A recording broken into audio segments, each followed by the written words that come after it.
Good morning, Excellencies, Ambassador at Large, Ambassador Bilahari Kausikan, non-resident Ambassador of Singapore to Israel, Ambassador Winston Chu, former Ambassador of Israel to Vietnam, Ambassador Amikam Levy, and Ambassador of the Philippines to Israel, Neil Imperial.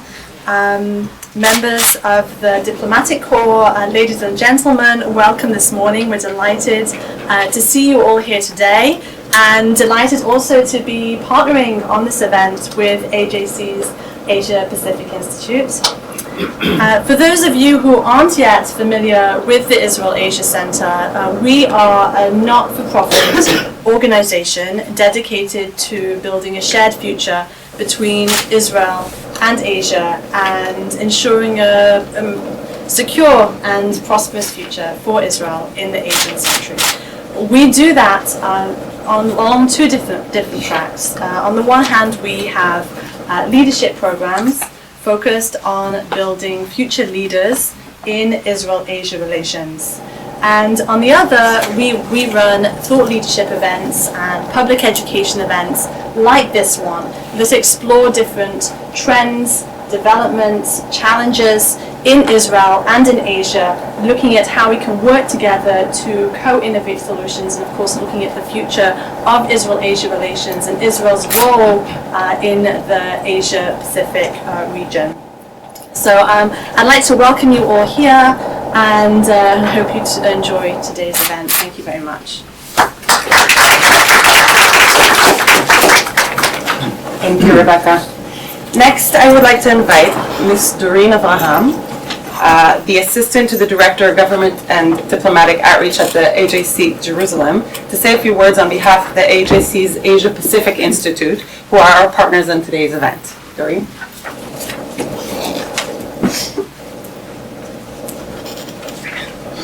Thank you, Michal. Shalom, good morning, dear guests, Ambassador Bilahari Kausikan, and our friends at the Israel Asia Center. I'm excited to be here today representing the American Jewish Committee and the Asia Pacific Institute, which we all know as API. Actually, AJC's Asia Pacific Institute was founded in 1989, even before the balance of economic and political power in the world shifted towards Asia. And today, API plays a significant role in expanding the relationship between Israel and the global Jewish community with Asian America and with Asian countries. Many Asian leaders perceive Israel as a source of innovation, knowledge, and look for ways to benefit and learn from the experience of the startup nation, as we all know Israel. API brings regularly Asian Americans and Asian leaders to Israel to connect with their counterparts and learn more about the countries and firsthand to really get a glimpse of the Israeli experience. And the Asia Pacific Institute is working to initiate and strengthen the ties with Asian and Asian American opinion leaders and, of course, the decision makers. Our special guest today, Ambassador Kausikan, is a great friend of AJC and API, and with whom AJC have a long-lasting relationship. Together with Ambassador Kausikan, AJC hosted a delegation at the Middle East Institute last month, very recent, where AJC CEO David Harris was able to give a lecture. We are always interested in hearing Ambassador Kausikan's opinions and views on Singapore, the Middle East, the Asia Pacific Institute, and the world, basically. So on behalf of AJC and API, I thank you for honoring us, and I look forward to hearing you.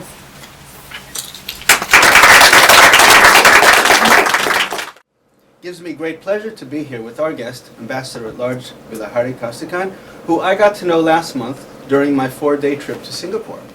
The Straits Times, Singapore's best-known newspaper, calls him the undiplomatic diplomat, who tells it like it is regardless of the consequences. Last July, when a reporter for that newspaper asked Bilahari about his reputation for chewing people up and spitting them out. He laughed.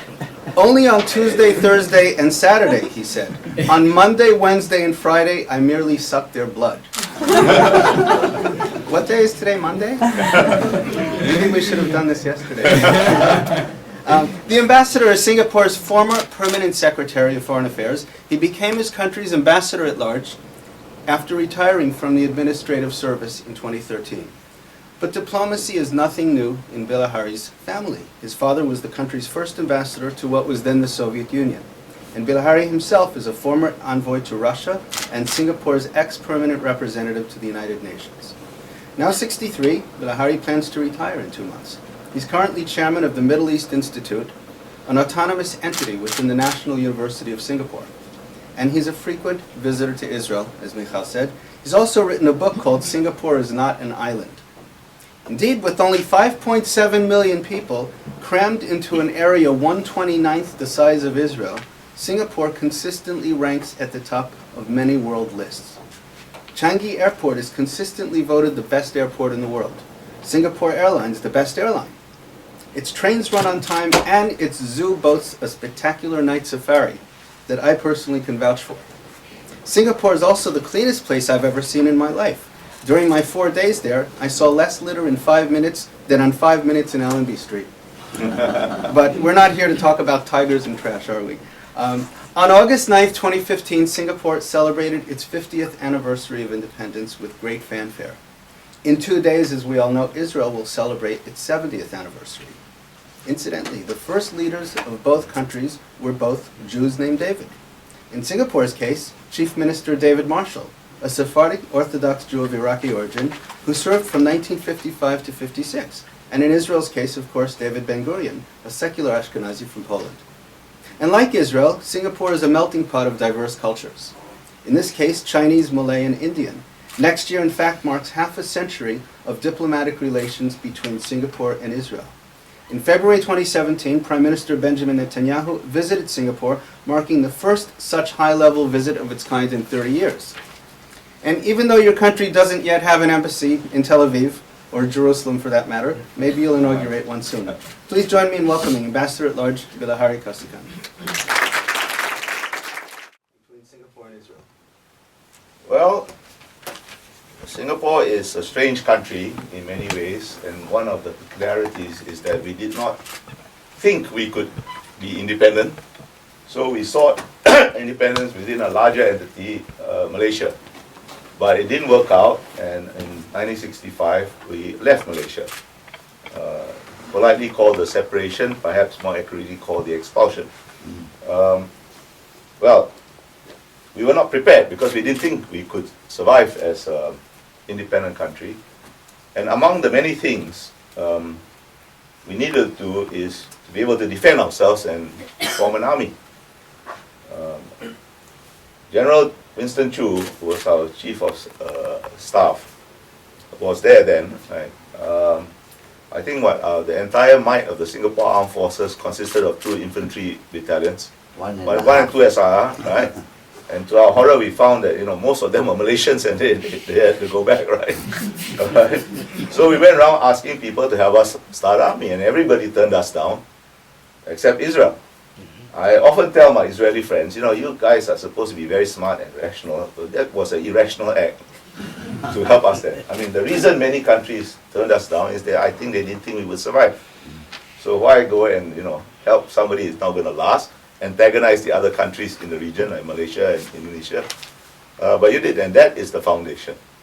Very interesting. This year, in fact, Singapore occupies the rotating chairmanship of the Association of Southeast Asian Nations, known as ASEAN. What does that really mean? And what can Singapore accomplish in this role during this year before it officially hands off that chairmanship to Thailand on January 1st of next year? Well, you have to understand that ASEAN, Association of Southeast Asian Nations, is an interstate organization. It has no supranational pretensions or delusions like the EU. So it has to work by consensus. It cannot do more than what the members, by a process of discussion, agree to do. And that is, the chairman's role is to try to create consensus. Now, our own chairmanship has two themes for the next year. One is resilience, because we live in a complicated region, not quite as complicated as Israel, but complicated enough, and getting more complicated, as I think most regions of the world are. So we need resilience. The other theme is innovation, and by that we mean a whole host of applications of digital technology, one of which is smart cities. Now, as you point out, a year is not an overly long time. So we don't expect to be able to finish everything, but we can certainly start projects that we will continue down the road. For example, and that's how ASEAN generally operates. For example, in 1992, which is some time ago, we ASEAN, and Singapore was chaired then too, adopted for the first time the goal of a free trade area, ASEAN free trade area, as an official goal of ASEAN. It was started, the next chairman took it forward, the next chairman took it forward, and finally the first phase was completed in 2015, actually. That's what the chairman can do. You can initiate new projects, embed them in the ASEAN processes, and then the next chairman takes it one more step, and the next chairman takes another step. That's how we do things. You mentioned free trade, and that brings us really to the root of our discussion today. And that is the theme of our discussion. Now, last year, trade between Singapore and China came to something like $65 billion, representing 13% of Singapore's total global trade with the rest of the world. And at the same time, Indian investment is pouring into Singapore as well, with something like 8,000 Indian companies registered there since the signing of a comprehensive economic cooperation agreement in 2005 and the signing of a double taxation treaty in December of 2016. So while Singapore's business ties with China are growing, so are its defense and security ties with India, which, by the way, by 2024 is expected to surpass China as the world's most populous country. So the question is this. President Trump keeps pushing his America First policy, and Singapore is turning to India to help guarantee its security in the Asia Pacific region. Is it possible for your small country to keep its balance and not totally side with one of Asia's two giants at the expense of relations with the other? First of all, let me clarify something. We are not turning to India to guarantee our security. The persons who guarantee our security are ourselves. And we have many partners around the world. Because if you can't defend yourself, nobody is going to defend you. Israel should know this, right? And that's one of the things we learn from you. Singapore, I actually, when I saw the title, this balance between India and China, I thought that I was a bit surprised. Because I don't see that there's an issue. Singapore has a free trade agreement with India. We have one with China. We have one with the United States. We have one with Australia. We have one with Japan. We have one with the EU, which is stuck in the ratification process somewhere in the bowels of the European Commission. Don't ask me what is the issue, because I don't understand it. I suspect even the Europeans don't understand it. But we never saw a free trade agreement we didn't like. Right? So I don't see what's the issue. This idea that you got to choose one way or the other is a ridiculous idea. Trade is not a favor one country does another country. If there is no mutual benefit, there will be no trade. It's as simple as that. But there is the perception of having to make a choice. I don't see why. It's only a perception. As long as you know where your own national interests are, then you follow those national interests. So I don't see that there is a need to. Yes, you will have to, in a sense, balance, not use one country against the other, but try to have a kind of omnidirectional state of balance. In other words, not balance in the Cold War sense of using one country against the other, but trying to create a state of equilibrium in your relationship so you can have the best possible relationship with as many countries. Mhm. Yeah. So Just last week, I happened to attend the second India-U.S. forum in New Delhi. And the biggest subject at this event, which by the way was totally off the record, was not the United States, but rather China. And it seems that India's leaders are deeply worried about the growing Chinese economic and military threat, especially as it relates to the One Belt, One Road initiative. Do you necessarily view China as a threat as well? Look, China is a big country, growing, transforming itself in a way unprecedented in human history. And that is unsettling. It is changing the status quo by just being. And that is something that all countries, big or small, have had to adjust themselves to.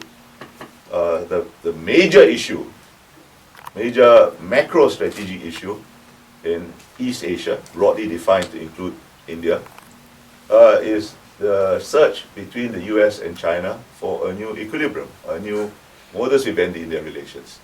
Ditto for China and Japan, ditto for China and India, ditto for ASEAN and China and US and India and Japan.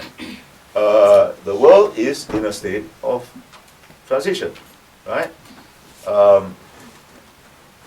More than 200 years ago, the rules of international order were established by the West, first by Europe, and then by the US, and then by the Soviet Union. Because don't forget, the Soviet Union is a Western power, and communism is a Western ideology. Right? A number of countries, and the fundamental issue facing, in fact, it comes to think of it, maybe 400, for the last 400 years with increasing intensity. The fundamental issue facing the non-Western world, meaning Asia, Africa, Latin America, Middle East, is how to adapt to a Western definition of modernity. And that is still the fundamental issue facing most of the non-Western world. And only a handful of countries, mainly in East Asia, have adapted successfully. Beginning with Japan in the Meiji era, joined by Korea, Singapore, Taiwan, later, and then some of the Southeast Asian countries, and India. Now, and China is the largest example, and now the most important example of that successful adaptation. Now, that successful adaptation is changing the Western world order. I don't think this should be regarded as a zero-sum game. It's not that China's rise is America's inevitable decline, as some people try to portray, but it does mean relative adjustments. And that is not always a comfortable process, because human beings, inertia is the most powerful force in the world. So everybody has got to make some adjustments, and that's big countries, competition among major powers is a fact of life, right? And that's just it. Now, the fact that Singapore is a multi-ethnic society, 75% of which are Chinese ethnicity, correct? Yeah. You also have a significant Muslim minority, and you have Indians. And yet, somehow you've been able to kind of make it work with these multi-ethnic groups. How do you explain it? How do I explain it? Because the fundamental reason why Singapore could not remain in Malaysia is this idea that you should organize yourself kind of horizontally on the basis of multiracialism. Whereas Malaysia is organized on the basis of a different principle, enshrined in the constitution, a kind of vertical principle that one ethnic group should be dominant. Right? So obviously these are two different conceptions of society, and they could not coexist. And so separation was the better option. Now, having been cast on the perilous waters of independence for the sake of this conception of society, you have to make it work. And I can explain in principle how it works, but the implementation is everything, and that is very difficult. The principle is everybody can be yourself, but everybody has to be to make some accommodation on the margins. You can't. I'm not asking anybody to submerge the identity into another, but every ethnic group, every religion, and you can find some of almost every damn thing in Singapore. There are Zoroastrians, there are Jews, there are Baha'i, you can find out everything, right? Everybody makes some accommodation on the margin, and the sum total of that accommodation is the common space. And it is the role of the state and the government to defend that common space and, if possible, over time expand it. Now, but that's very easy to state, very difficult to implement. Particularly in this era when identities of various kinds, for a variety of reasons, are being more insistently asserted. Religious identities, ethnic identities, secular identities of various kinds. So you are being subject to centrifugal forces. And don't forget, Singapore is just coming to be 53 years old. That is not an overly long time in the history of a country. Israelis don't understand this, but this is a great advantage of Israel. Because you are all Jews. You are here by voluntary, by act of, by your own choice. And I know what is a Jew can be debated, but there is a bedrock identity. And you are debating the bedrock identity, not that you're debating what should it be, right? And that's a very big difference. I mean, the Jewish identity is millennial. Ours is only 53 years old. So, while I sometimes tell friends, when you come to Israel, you think everybody's following each other all the time. I say, be careful. If you try to interfere, they will all stop, beat you up, so they can carry on quarreling in peace. A common perception of Singapore in the U.S. is that it's a police state with very rigid rules and very limited freedoms. What do you say about that? I say, utter rubbish. You've been there. You need to have rules, and our rules are stricter than the United States. We do not have, for example, unrestricted freedom of speech.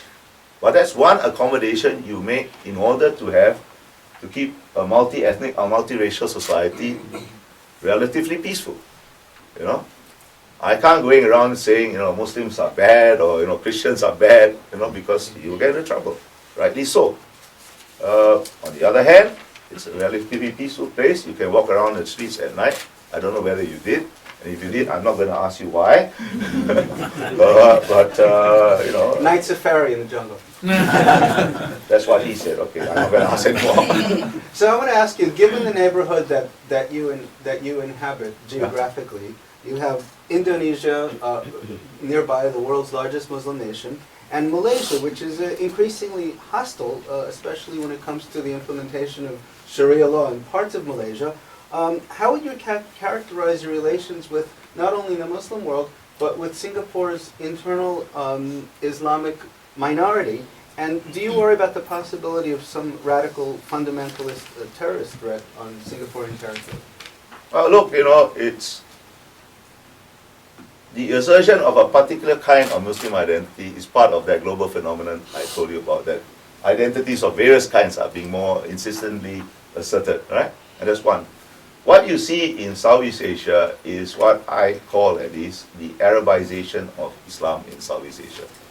The traditional Southeast Asian Islam was a very open form of Islam, kind of highly Sufist, highly syncretic, incorporating elements of Hinduism and Buddhism and even more traditional cultures. But over the last 30 years or so, there has been this Arabization process where a much stricter, more exclusive form of Islam is being practiced. You can't stop this because I think it's one part of this is various Gulf countries.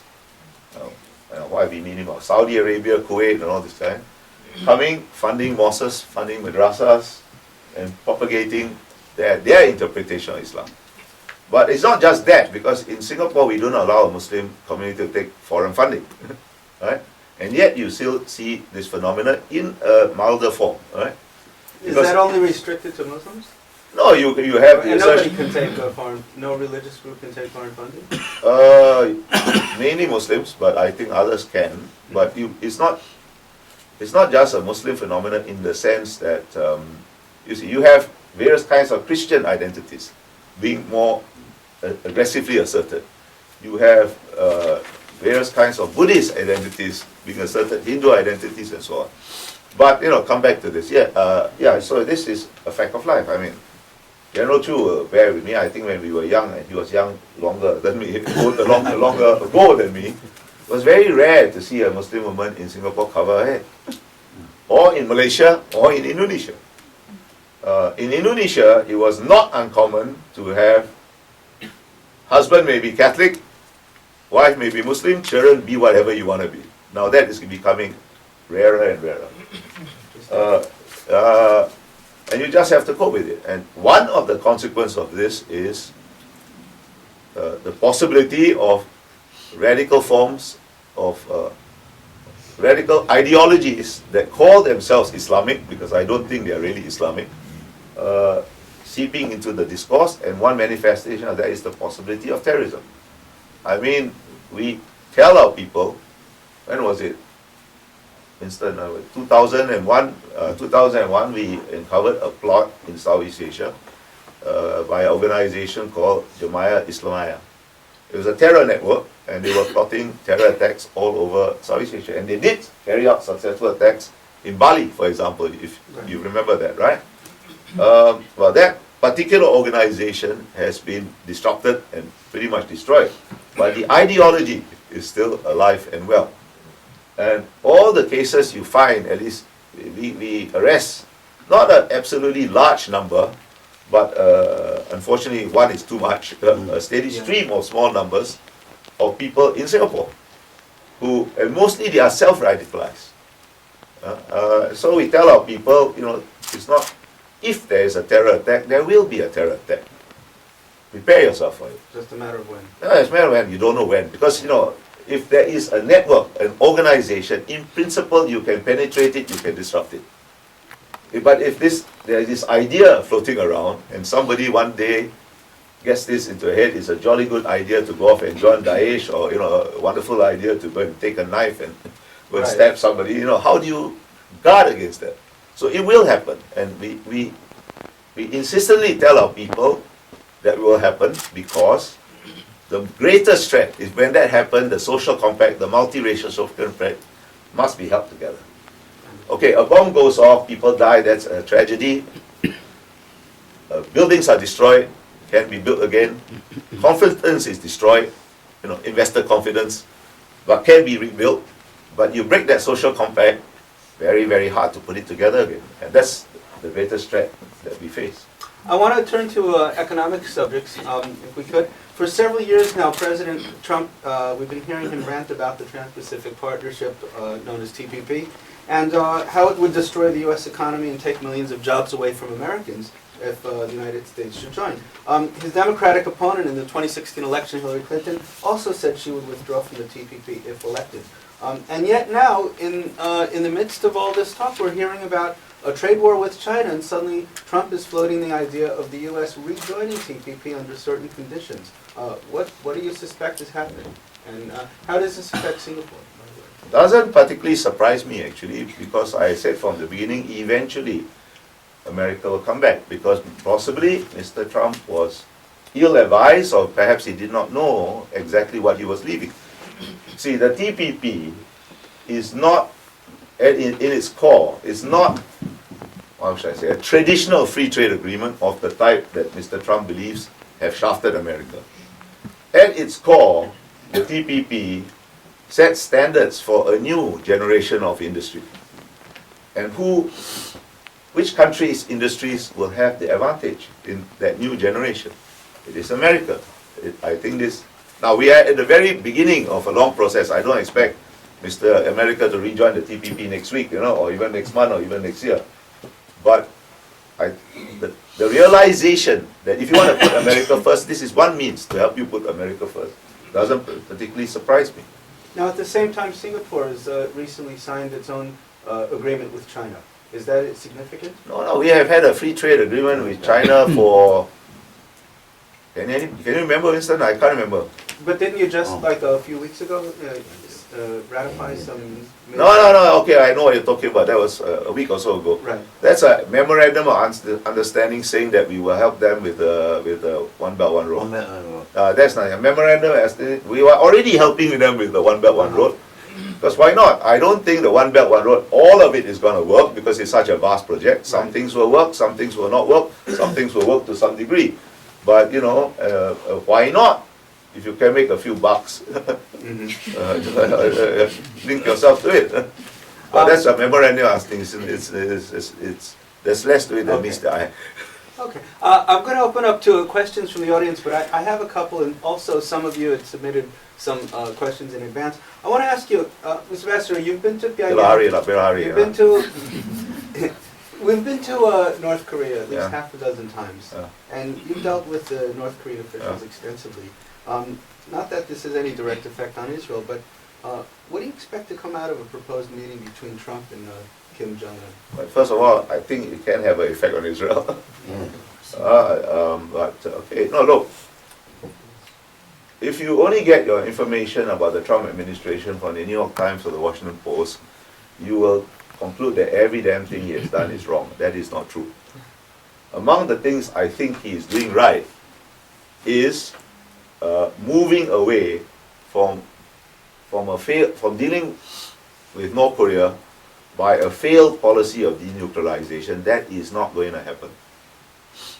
To dealing with North Korea as a de facto nuclear weapon state, the way all nuclear weapon states have been dealt with through a policy of deterrence. And a lot of what happens in the Middle East has a direct bearing on that.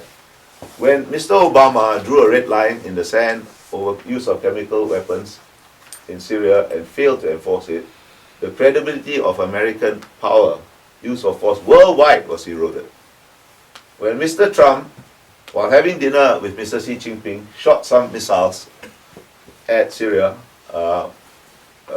it did a lot to restore the credibility of American power. And what happened on Saturday, I think has as much to do with North Korea in the American strategic outlook as it has to do with chemical weapons. Now, I see a lot of commentary, including in some Israeli newspapers, the English language ones at least, saying this is not going to make a difference on the ground. Yeah, it's not going to make a difference on the ground, but that's beside the point. What on earth is going to make the difference on the ground in Syria? I can't think of anything. Syria is a broken state, it will remain broken, divided, and there will be conflict at various levels of intensity for a very long time to come. But to deal with North Korea, you can only deal with it by deterrence. Now, deterrence has two legs, as I don't think I need to tell Israelis, but let me just say it aloud for non-Israelis in the audience. One is the credible threat of use of force. Now, Mr. Trump uses unconventional language, but when he says, I'm going to rain fire and fury on North Korea, that is the essential logic of deterrence. The essential logic of deterrence is very simple. If you do this, I will kill you. So do you really want to do this? And he can do it much more credibly than Mr. Obama now, right? When Mr. Kim Jong-un, by the way, who also has a penchant for extravagant languages, say, I will attack Washington with my nuclear missiles. Okay, that's extravagant, but it is also the essential logic of asymmetrical deterrence. Because you're saying it's an existential threat. Yeah, no, wait. Asymmetrical deterrence is this. Yes, you can kill me, but before I die, I will tear off your leg. So do you really want to try to kill me? So I think they understand each other pretty well. Now, that's one leg of deterrence.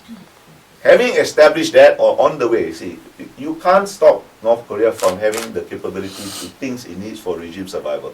They have substantially got it already. So you deal with them by deterrence. They're not going to give it up, because to them it's existential. They need this capability. They may be right, they may be wrong, but they believe it. That's what matters, right? How do you dissuade a country from a course of action it believes is existential? You can't, because every cost you can impose is by definition a lower cost than the cost of proceeding, of not proceeding, right? So that's one leg. The other leg is to establish some channel of communication so as to prevent misunderstanding, miscommunication, and to stabilize deterrence. And that's where we are at the very beginning. Do not forget that in between threatening to rain fire and fury on North Korea, Mr. Trump did periodically say, I am willing to talk. Now, when they meet, it's not going to be, a sudden conversion on the road to Damascus or anything like that. It's not. Mr. Kim is not going to say, God, why didn't I think of it? Yeah, here are my nukes, take them. But there will be a start of a process. Which it's going to be a very long road. We are only at the very beginning of the beginning of the beginning. But I think this is the correct direction. Now, earlier when we spoke, you said there were some problems that just don't have solutions. Yeah. I want to ask you, for example, this dispute in the South China Sea, you have claims by 6 countries on disputed islands in this territory, although Singapore itself doesn't have a claim that certainly affects business in Singapore. Is that one of those problems that don't have a solution? Or can a diplomatic solution be negotiated? I don't know of any. I don't think a diplomatic solution can be negotiated. You can negotiate things that try to stabilize the situation, like a code of conduct, hotlines between payment states, so it has to prevent miscommunication. But essentially, that situation in South China Sea at a strategic level is a stalemate. Nobody is going to make the Chinese dig up those artificial islands and throw the sand back in the sea, and eventually they will deploy military assets on them. But from a purely military point of view, if there is a major conflict between, say, the US and China, those islands are quite useful. They are only targets. Right? They will be taken out within the first half an hour. Okay. So you can't stop China doing what it is doing. But by the same token, the Chinese cannot stop the Americans from operating in, through, above, under the South China Sea. And as long as that is there is a strategic stalemate, and is good enough for countries like us, gives us maneuver space. Because we are not a claimant state, but we have interest. The interest is freedom of navigation, a kind of minimal rules-based order, and I think both the Chinese and Americans understand that. Very interesting. We got some questions in advance, and I wanted to throw some of these at you before we open it up. Larry? Yes? Can we just... Yeah. Before we open it up to some of the questions. Yes. I just want to kind of ask bring you back a little bit before you move on. Because Bilahari, you quite easily dismissed the idea that there is actual need to, you defined balance as, not poke each other, in the eye, but there isn't really a need to balance, because you have a relationship and you have your own interests with China, you have your own interests with India, etc. Yeah. And sitting aside, I feel that that's maybe a part of the solution, or maybe a part of the tips, or a part of the technique, or even the strategy or the perception that that maybe helps Singapore reach that balance. But I think, and maybe you can argue against that, but maybe if you were China or if you were India, you'd be looking very carefully at the other. And maybe it won't be, maybe you do want to create that situation where sometimes there is a choice. And if there is a military conflict between China and India, when sometimes it has, or if there isn't a sensitivity, maybe you do want to create this kind of leverage on other countries to say, you need to take sides. And so I think it's not that, and Israel, in various situations, had been in a situation where it's been given, pressure from other countries to, avoid certain areas of trade, avoid certain areas of defense deals with China or with India or with.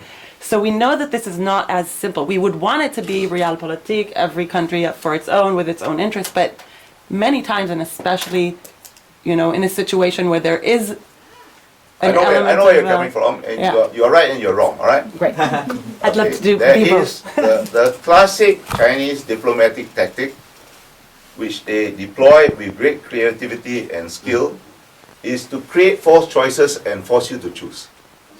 And Israel has not been subjected to this tactic very much, but you are beginning to. Welcome to the club. And it is a false choice. I know what you're talking about. The Chinese don't like your arms sales to India. Why should they like? If I was Chinese, I wouldn't like it either. But is it a real choice? Must you choose? is the Chinese want things from you too, you know. They're not being nice to you, you know, because they suddenly woke up one morning and said, oh, these Jews are very nice people and we really must have a good relationship with them. They want things from you. They want your technology, they want the secret sauce that makes you so creative, they want innovation. So it is not a real choice. You will be subject to pressures. Being subjected to pressures should not be a surprise to Israelis, of all people. I know you can deal with it, but you already have I've told this to your colleagues in the MFA, I've said it several times in the course of this visit. Of course you will be subject to pressures, you know, but why must you choose? What is your interest? Your interest is to develop a good relationship with China, and your interest is to develop a good relationship with India. Now, I have no doubt that both India and China will probably prefer you just to have one side of the equation, but is that in your interest? It's not. So deal with the pressure. It's not as if Israel is, you know, unused to dealing with pressures or incapable of dealing with pressures. You have dealt with worse pressures. What can the Chinese do to you? I do not want Israeli technology anymore. I refuse to buy. You know, Chinese are not people to cut off their nose to spite their face, you know. These are psychological operations being deployed against you to create this perception of false choices and make you choose. Okay, here's a question for you. Do you see a trap in the Western response to the eastward movement of the world order poll? Do you think Singapore is waiting on the sidelines in some sort of an America versus China/India situation, or is Singapore very much a part of the incumbent force? Look, at the very beginning, one question I told you, the world is changing. But adjustments are relative. I find nothing particularly unusual about this. I don't really like this talk about this century will be Asian century, this century will be American century, etc. You know, okay, Asia, not just China, India, Japan. You know, even in our little insignificant way, Singapore is part of Asia, will have a bigger role in the affairs of the world. But it's not as if America will disappear or Europe will disappear, although sometimes in my darker moments I wish it was so, but you know, these adjustments are relative, you know, it's nothing unusual. There is a tendency in academia and in some forms of journalism to look at things in very binary terms. If it's not American century, it must be an Asian century. If China is rising, America must be declining. No, these adjustments are relative. The world is in a continual state of flux. Deal with it. Deal with it. I like that advice. One last question and then we'll take questions from the floor. Israel's recent discovery of oil and gas will give it substantial sovereign wealth for the first time in its history. Israel has historically been a place for inbound investment, particularly from China and more recently India. What lessons can Singapore teach Israel about how to handle this more balanced investment position responsibly? Well, I wish we had large reserves of gas and oil of our own, but we don't. I don't know what lessons we can teach you or what lessons you can take from our experience. I mean, okay, maybe I can do it by going back in history a bit. When Singapore was thrown out of Malaysia, we had to make a living. And we made a living by doing something that was completely against the conventional wisdom of those times. The conventional wisdom of those times was that multinational companies, foreign investment into your country was predatory. It will make you lose autonomy, make you lose sovereignty. Well, partly because we had no other choice, we took the opposite view, welcomed all kinds of foreign investment. And if you lose autonomy, it's your fault, not it's not, you know, you have laws, you are sovereign, enforce your laws. So, and you know this, you know, I mean, there's nothing we can teach you about this. Okay, so let's take some questions. I have only 3 little simple rules. Keep your question brief. Please make sure it's really a question, not a running commentary. And state your name and affiliation for the record. Fourth one, don't throw stuff. Mrs. Faxela, I established the first REIT in Singapore that invested elsewhere.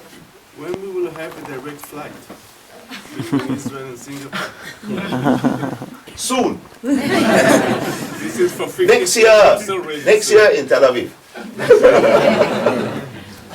What about an embassy? Soon. Next question. Yes, yes, sir. There is Jan Bichdeker, Tel Aviv graduate, university graduate. I think there is right now a sort of new ideological struggle in the West between parts of Europe, mostly Eastern Europe and Western Europe, on the issue of globalism and ethnicity. And while the United States is very torn on the issue, I would like to ask you if you think this issue is relevant to Singapore and the surrounding countries, and if it is, what's your opinion on this issue? Well, I think it is, I said a moment ago that one of the phenomena of our times is the more aggressive insistence of identities of various kinds, right? And I think this is part of that phenomenon. If you just take Europe as an example, one of the greatest delusions of the European community was that they can make a new pan-European man that is not Greek, that is not Polish, that is not, just European. It always reminded me of this Soviet Union's project to create a new Soviet man. It's a delusion. The need to distinguish myself from the other is a very basic human instinct. And when you pretend that it doesn't exist, you have the counter-reaction. In this very right-wing movements in Europe, you have Brexit, this is part of it. In a way, you have the Trump phenomenon. And the Trump phenomenon is what? It is, at least to large numbers of his supporters, asserting a white Christian identity on America. Right? So, it is one of the new, globalization. Mr. Friedman has this vivid analogy, the world is flat. I think it's wrong, but the metaphor is nice, right? But not everybody likes a flat world. Not everybody feels comfortable with a flat world. Some people feel threatened by the alien other coming very close, right? And then they push back. And that's what you see happening in Europe. You see it globally, it's not just Europe, by the way. You have, sometimes it takes the form of anti-foreign labor sentiment, for example, right? Sometimes it takes the form of these neo-fascist right-wing movements that you see cropping up. Following up on his question, do you think the European Union can survive in its present form? No, I think they have to make some difficult choices. See, the European Union is actually rent by a fundamental contradiction. It is supposed to be a post-nationalist construct, right? Because that's the pan-European ideal. But that post-nationalist construct is actually based on a fear of a superior nationalism, German nationalism. The German question of the 19th century re-emerged when Germany was reunited. And this fundamental contradiction cannot hold. They have to make up their mind. And yet ASEAN was never formed on the basis of big economic and political integration, correct? No, integration does not mean supranationality. We are not trying to create a new ASEAN man. That's a delusion. Okay. Right? And that's a delusion. No, the Europeans have to do two things, I think. Right? On the euro, they have to graft the nettle. You can't have monetary union without budgetary union. Right? Or there will have to be, it's creeping that way, some kind of fiscal forthright. Because Germany is the dominant economy, it will have to impose the discipline that make a common currency work. And then they they have to substantially modify Schengen. Because that is really bringing the Aryan other next door. And replace it by some much more restricted. Schengen was a mistake? I think it was an enormous mistake. If Schengen was just, then they will frankly have to do, if Schengen was just restricted, say, to Northern Europe, maybe it could work, right? Right? But the whole lot, I tell you a story. A couple of years ago, I was in Montreux in Switzerland, attending a conference, and then I was going back to Geneva to meet some of my embassy folk, my friends. So this Swiss guy, I think he's German-Swiss, right? Came up to me and said, "How are you going back to Geneva?" I said, "I'm taking the train." And he looked around and said, "Take the first class." I said, "What for? It's half an hour ride, why should I pay so much money?" He said, "Take the first class. Because of Schengen, we got all this riffraff." He didn't quite use the word. who rob your luggage, who steal you. See? And and there was an Israeli guy with me actually. He gave us both this. Forget the Israeli guy's name, was a retired politician. So we both looked at each other, and then we, okay, maybe take his advice. And then we went there, and I went to have a look. I wouldn't actually call them riffraff, but it was very crowded with a lot of dubious looking people that seemed to be just riding up and down on the train. So that's one way that you bring the alien other close to you. And why did Switzerland join Schengen? I don't understand. You didn't have to, why must you? Interesting. That's the first one. Any other questions? Yes, please. The productivity of the Singaporean citizen in the workforce is quite, it's on the highest level. Can you explain that phenomenon? I don't know. I'm happy it happens, but I don't know the answer. Well, the government has been pushing our industries, our business to improve productivity. Look, land is limited, labor is limited because we do have some problems, anti-foreign labor sentiment. So if you're going to grow, what can you do? You just got to improve productivity. Why it seems to be on the uptick now, I don't know. I don't know enough to give you a sensible answer. We only have time for a few more questions. Yes, in the back, please. Hi, Tom Yu, research fellow from the Tel Aviv University, currently doing commercial law research. My question is about OBA, or the OBA project, related question. First of all, I'm very glad that Singapore and China are now working together on OBA, because for a long time, China has looked to Singapore model. The government believe in that. And for a long time, the Chinese trying to approach Singapore to expand the OBA One Belt One Road project. And that was, at least from the media, from the public, there has not been receiving enough response from Singapore. As a response, there is a huge construction project in Malacca Gateway. And that was primarily initiated by the Chinese companies. According to the media, as a counter action to Singapore's strategic location in Malacca. So what is your view about Chinese project in, for example, the Malacca Gateway? You are from PRC? No, at this point, yeah, I'm from PRC. Okay, let me tell you, then you should know better than me that your media is full of rubbish. Well, I both read English and Chinese. Yeah, but okay, I just use that. First of all, we have been supporting One Belt, One Road from the very beginning. Your media sometimes, your government sometimes tries to create false choices for us and puts a lot of pressure on us. And part of the pressure is the rubbish you read in your own media. Now I just use the Malacca Gateway as an example. I think you're going to lose money. You're going to lose money big time. Let me tell you why. West Malaysia, the Malay Peninsula, has a port in Penang. I think China has got a stake. There's a port in Klang. I think China is doing something there. You are trying to recreate a 14th century port in Malacca.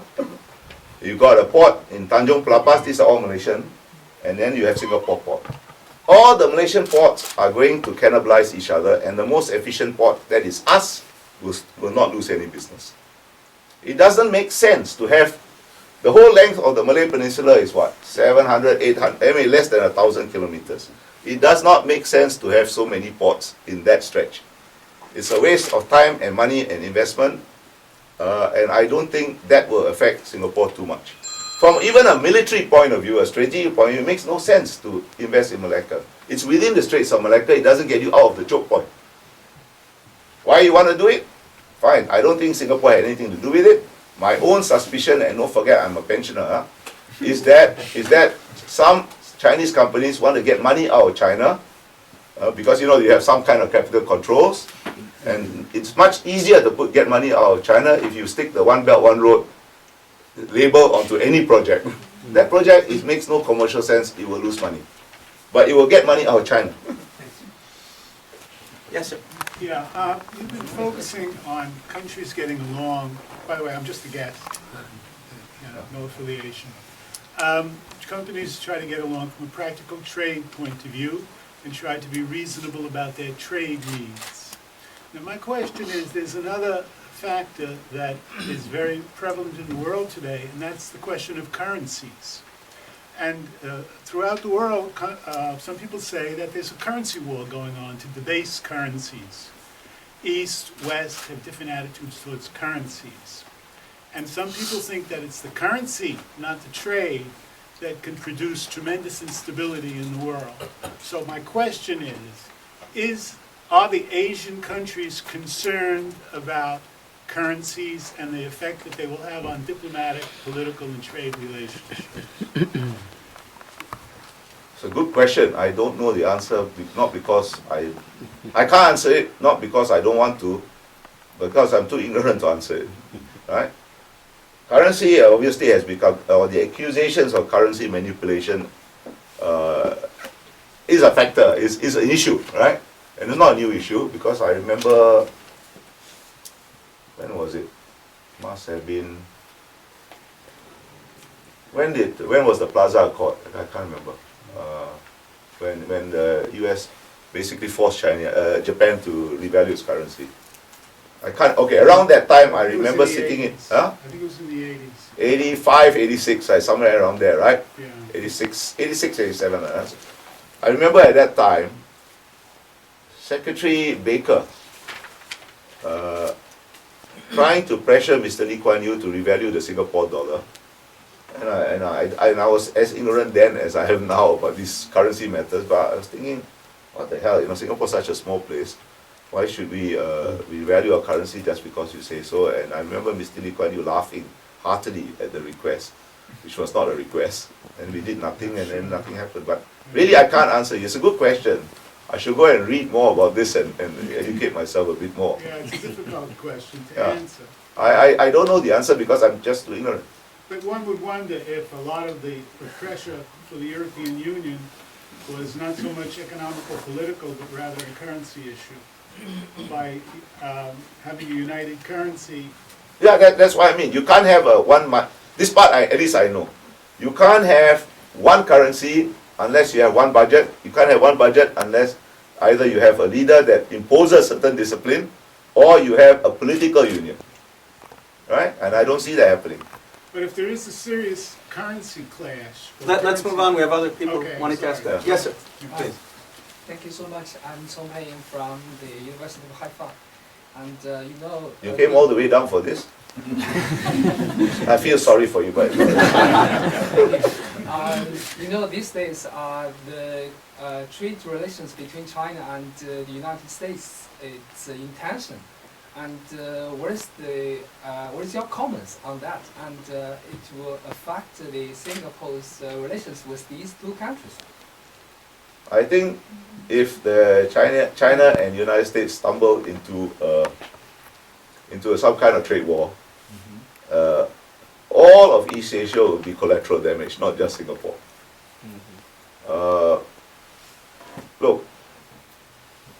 But it's a difficult question. I don't think unilateral impositions of tariff is the answer. On the other hand, it must be acknowledged that there are legitimate complaints about some Chinese trade practices, particularly in the field of intellectual property and so on, against China. So that has to be dealt with too. China, 30, 40 years ago when you just began the reforms, people were willing to cut China a lot of slack. Now China is a thriving economy. The expectations of China are also different and have to be met, right? I don't think tariffs are the answer. I think there is a serious risk to the international trading system. I think when Mr. Xi Jinping got up at Davos last year and defended globalism, and he did it again in Vietnam in November, and he just did it at the Bao Forum, right? I think it is as much an expression of anxiety about what will happen to China if this international trading system comes under stress and unravels. China was the greatest beneficiary of post-Cold War globalization. It could also be the greatest loser. I cannot imagine the Belt and Road. No, not everything is going to work. It's such a big project. But I can imagine the Belt and Road working if the world turns protectionist. So there's a lot at stake for everybody. I think that's the reason why China's response to Mr. Trump has been quite measured and moderate. Of course you must respond. I mean, every country will have to respond, right? But it has been quite a measured response. And I think, I'm told, and I hope it is true, that actually behind the scenes people are talking, trying to find some form of compromise. But it has to be acknowledged by China that, you know, there are certain practices in China that need to be modified. But on the other hand, you know, you shouldn't respond to some bad thing by doing another bad thing. Okay. Thank you so much. Questions? Yeah. Yes, please. Hi, my name is Roger. I'm part of the NOC contingent, and you met a couple of them on Friday. Yeah.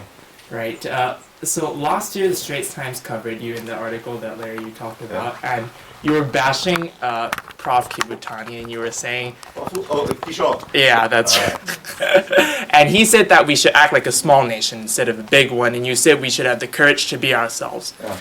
Right? And it says here that we, apparently our policy is friends to all, but an enemy of none, right? Is that what it means to be Singaporean? What does it mean to be authentically Singaporean? No. That friends, this is a slogan of foreign policy. Okay. Every country has propaganda. You should never believe your own propaganda. So what's authentically Singaporean then? Authentically Singaporean is what I was talking about at the beginning. Organizing society on a horizontal basis rather than a vertical basis. It is also having your own national interests and pursuing them despite various pressures that you will be. Look, if Singapore behaved as a small country when we were thrown out of Malaysia, I would not be sitting here talking to you. Neither would be General True be sitting here talking to you. Right? When we were thrown out of Malaysia, the Malaysians believed that we would either come crawling back or have to subordinate themselves. They had 3 weapons. One was the military, right? Because we had no military. I told you the entire might of the Singapore forces, 2 infantry battalions, not very well equipped. Half of them were Malaysians, they went home. You may not know that by the separation agreement, Malaysia is actually allowed to station their military forces in Singapore. They don't anymore because in 1969, right, at the National Day Parade, we displayed that we have armor. And suddenly those forces in Singapore are not to keep us under their thumb, become hostages. So they better leave. Right? Bought from Israel, by the way. Thank you very much. Funnily enough, I'm from Armour. What? I'm from Armour. Good. Train hard. Okay. Second, they had water. Right? Yeah. You're almost totally dependent on water then. The 2 things are connected. I can tell you now because it was the head of the Malaysian Armed Forces that said about it in public. General Freddy Hashim, General Chu's friend. He wrote, he was interviewed and he said that when he met Mr. Lee Kuan Yew, Mr. Lee Kuan Yew told him that if anybody tries to interfere with the water supply, he would not wait for the Security Council to solve this little problem. He will move the forces in. And that is the essential purpose of the armed force. Right? One of the essential purposes. Now, of course, we have many sources of water. We are not so dependent on Malaysian water. You know, we have desalination, we have reverse osmosis, we have our own reservoirs, and we do buy water from Malaysia. Now it is a matter of commercial deal. Deal is good, we'll buy water from Malaysia. Deal is not. We won't. It's not existential anymore for us. And the 4th level they thought was the economy. Because Singapore is a small island. That time the population was less than 3 million. Right? And Singapore's traditional role was an entrepot, which hinterland was in Malaysia and Indonesia. And don't forget at that time, in 65, until mid-66, Indonesia was fighting an undeclared war against Malaysia, and then when we were thrown out against Malaysia and Singapore. Right? So, and they didn't want us, they were cutting us off from the hinterland. So that is why, in response to some other person's question, we did a counterintuitive thing. And when at the time, when the entire third world was saying that multinationals are bad, said, come invest in us. There's no other way to make a living. And Mr. Rajaratnam, our first foreign minister, invented the slogan that Singapore is a global city, the world is our hinterland. At that time, there was not a global economy in the sense now, so it was much more a slogan to cheer ourselves up. But it actually became a reality. The world is our hinterland now. When the Economic Development Board, that's an agency in Singapore that tries to attract investment into Singapore, the competition is not Malaysia, Indonesia, Vietnam. The competition may be Washington State in the US or one EU country or one region of one EU country. That is the global competition. So it gives you more options. It also makes life more competitive. So now, if we had behaved as Kishore wanted us to behave, we won't be here. You won't be here either. I'll ask a twist of that, No. kind of a question that follows up on that, because you said we don't need to behave like a small country. You know, we are a small country, but we don't need to should behave. not. We should not. I want to bring that into the issue of India and China in a sense, Yeah. because you know, when you started giving, you know, a little bit of insight to Israel, you know what the Chinese want from you and what you can, you know, Why I think the Chinese want from you you, know, I know. stand on your 2 feet, and you know, they want your innovation. What can they do to you, etc. I think something that's in discussion in Israel a lot is that we sometimes sin. You know, you said don't believe your own propaganda, but also the sin of hubris, right? We believe that we are this, you know, the startup nation, and it's our own propaganda. We're huge, we're amazing. Everybody wants to look at us, and we're good. Yeah. But you know, if we look at the speech in the Congress, you know, if China's set to be if we are the startup nation and they are the startup empire, you know, then we are competing a giant. And we need to be very wary of that. So one question is, when we are in building this relationship, on the one hand, okay, maybe we don't need to succumb to pressure, but also what do we need to be aware of and kind of not fall into our own propaganda? And then the other question is, we talk a lot about the One Belt, One Road when it comes to China. It's very clear on the vision. You said some of it will work, some of it will not. It'll be in patches. What's the India One Belt, One Road, if there is any? As in, what is their stamp, or what can we expect to be their stamp in terms of their regional and global presence? If It will grow. It will grow. First of all, when I say you have to resist pressure and, you know, be yourself, I don't mean, and small countries should not behave like small countries. I don't mean you go around poking people in the eye to see what happens, you know, because you know what happens when you poke people in the eye, right? But you have to pursue your own interest. Now, India is growing in its own way, but India is an enormously complicated country. So most of its energy is going to be inwardly directed to govern this enormously complicated country. It will much more naturally look west because they are very concerned about Pakistan. They'll look south into their Indian Ocean space. India, like China, was primarily a land power, and both are now in the process of turning themselves into maritime powers for very good reason, because both of them were rather autarkic economies and now are plugging themselves, China much more than India, into the world economy. And if you're plugged into the international economy, you must become a maritime power, right? It just follows, right? But India is not a country that has, you know, China likes to put labels and slogans on what it does. India is not like that, but it's going to play a major role. And it's going to play a major role in this region as well, because it's contiguous actually. Where does the Middle East stop? Does it stop at the Straits of Hormuz? Or does it go further east? I think it goes further east. Where does Central Asia stop? Does it stop? It goes down into the Middle East. So it's all getting more connected. It will play a role, but it will be a different kind of role. Right? They are both big countries. They are not, neither is going to disappear. And so you have to deal with both. And you have to find ways, and the way you deal with each will not be exactly the same because they are different countries. They have different needs from you. They have different interests. They are different systems. But you know, they are both there. and be aware that both will play these mind games. All big countries are alike, you know, much more alike than they would care to admit. They play these mind games, these psychological operations on small countries. That's just a fact of life.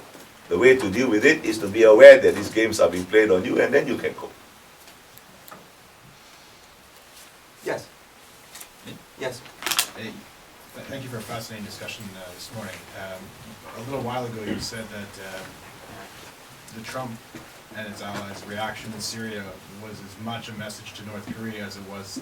I think so anyway, you know. I mean, he didn't tell me so, but I think so. No, so I agree with you. So the follow-on from that is, so what then will Trump's actions with respect to North Korea and its negotiation be informed somewhat by Iran and their pursuit of a negotiation? In other words, if one informs the other, can you then deduce that whatever he does there is a message also in terms of the Iranian negotiation? Well, we'll see on May 12th what happens, right?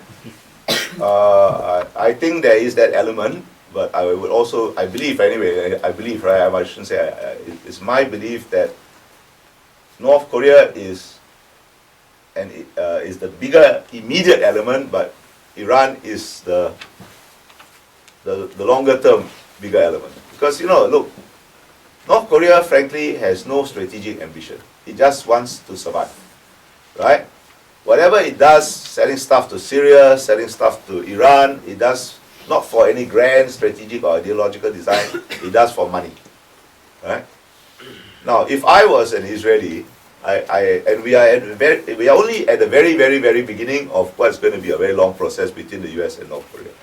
But if I was an Israeli, I don't think it's too early to tell Americans, remember the non-proliferation element. Whatever deal you come up with the North Koreans, really far down the road, please put in the non-proliferation element into this deal. And it can be done, because they are not doing it for an ideological reason. You know, they're doing it for a straightforward economic reason, to make some money, right? So part of the deal will be some kind of economic package, right? But I think it's not too, if I was Israeli, that's why I said it does affect Israel, maybe not directly, but quite directly enough, right? I would start nagging the Americans about this right now. And it's a good opportunity to do it now, because I know John Bolton, I know him personally, he's very concerned with proliferation issues. Well, on that happy note, we have to conclude. We're kind of out of time. Very optimistic note. Thank you very much. Thank you.